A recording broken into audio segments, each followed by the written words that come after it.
Here's a quick 2021 real estate market recap, along with what we expect to happen in 2022.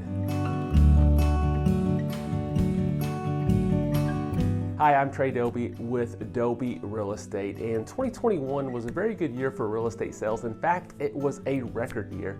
5,489 homes sold in 2021, which is the most homes that have ever sold here in Southwest Indiana. Now, this market report covers the 8 counties that our team covers, which is Vanderburgh County, Warwick, Gibson, Posey, Spencer, Du Bois, Perry, and Pike counties. So these are the 8 counties that I'm talking about in this market update.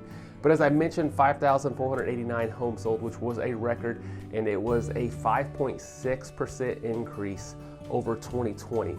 Listings now, we did not have a record year on listings. There was 5,874 homes listed for sale, which was an increase over 2020 of 6.6%. So we saw an increase in listings, we saw an increase in sales. However, we typically have substantially more listings than we do sales. So our inventory situation actually got worse. So when the pandemic hit, people stopped putting their houses on the market, but people continued to buy, so inventory got extremely low. In fact, in 2020, the inventory averaged 1.6 months, and throughout 2020, we were just complaining as real estate agents, there's not near enough homes for sale, it's got to get better. Well, in 2021, we actually lost ground. We're currently at 1.1 month supply of homes. If you look at the 2021 average, we actually averaged 1 month supply of homes throughout 2021. So what do I mean when I'm talking about months supplies of homes? So a balanced market is anywhere between 5 to 7 months supply of homes. Anything over 7 months supply is a buyer's market, and anything less than 5 months is considered a seller's market. We've been in a strong seller's market for the last 3 to 4 years. Actually, I was looking at a graphic, and over the last roughly 20 to 25 years, we've only had about a 6-year span where we were in a buyer's market, which was around 2007, 8, 9, running through about 2012. Then it switched back to a seller's market. And when I'm talking about months supply of homes, what I mean is, let's say hypothetically, there's 400 homes for sale right now, and on average, we sell 400 homes a month, then that means there's just 1 month supply of homes. If we had 1,200 homes for sale and we sold 400 homes last month, then that would mean we have a 3 month supply. So we're in a very, very strong seller's market, and a lot of buyers right now are actually stating, hey, home prices are appreciating very quickly and homes are very affordable. And in fact, whenever I looked at the data from 2013 to 2019, the average home appreciation in this area was right around 3.9%, which is typical. We typically see around 2 to 4% home appreciation.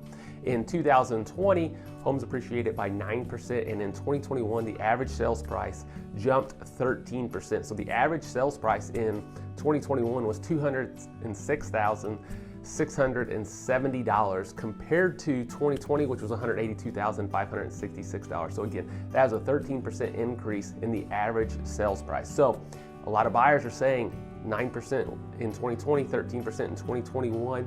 Homes aren't affordable. I'm going to wait for home prices to drop. Well, quite frankly, home prices more than likely are not going to drop. And the reason people are saying they're going to wait for it to drop is they're waiting for another 2006 or 2007.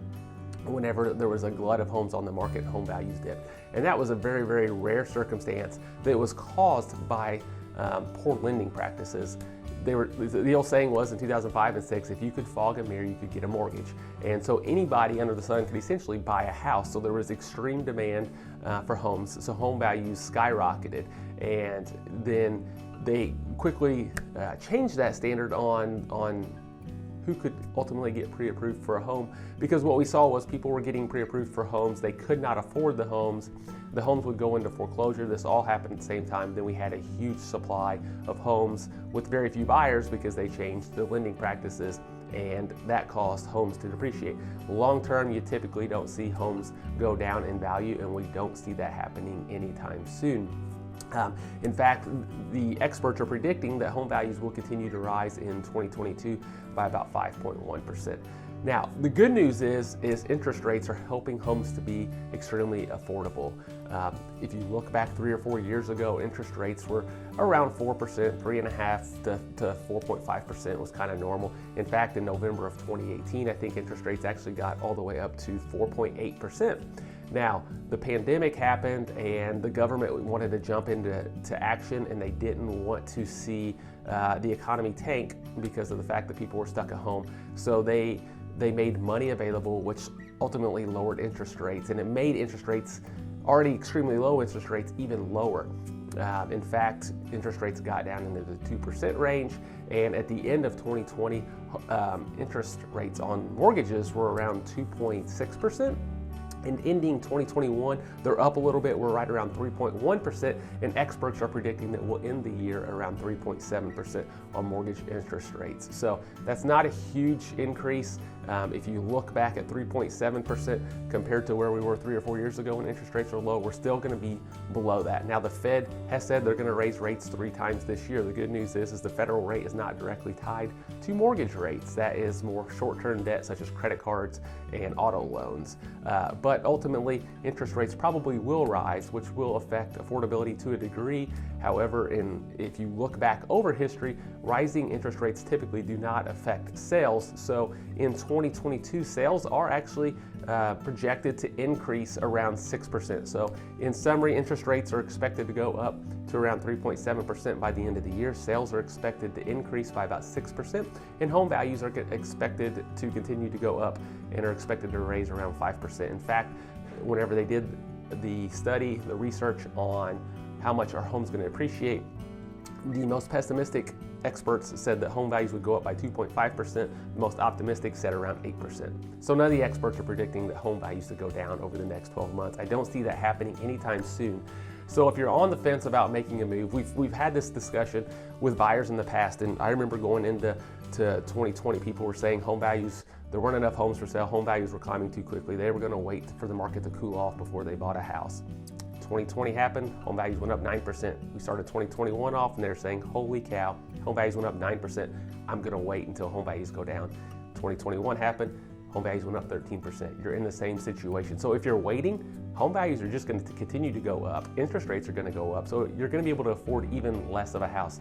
A 1% increase in your mortgage interest rate will affect your affordability by 10%. So if you're looking to buy a $250,000 house based on the monthly payment, if interest rates go up 1%, you can now just afford a $225,000 house. And on top of that, homes are appreciating, so you're getting a lot less house. So if you're a buyer, now is the time to buy. If you're selling, it's a very good market to sell. We'll definitely get you more money than what you're hoping for. And we're projecting that there'll be more listings this year because there's a lot of pent up in demand. From 1985 to 2008, there was, the average homeowner stayed in their house right around 6 years. From 2008 to 2021, that 6 years has grown to 9.2 years. And the reason is of the uncertainty with the pandemic. There's not been enough homes on the market. So there's a lot of pent up demand, a lot of people that are ready to make a move, and we expect to see a lot more listings this year. So in summary, 2022 is looking to be a great year in real estate. If you're thinking about making a move, we'd be happy to help you. Feel free to visit our website for more information, daubyrealestate.com. Again, I'm Trey with Dauby Real Estate, and I hope you have a great day.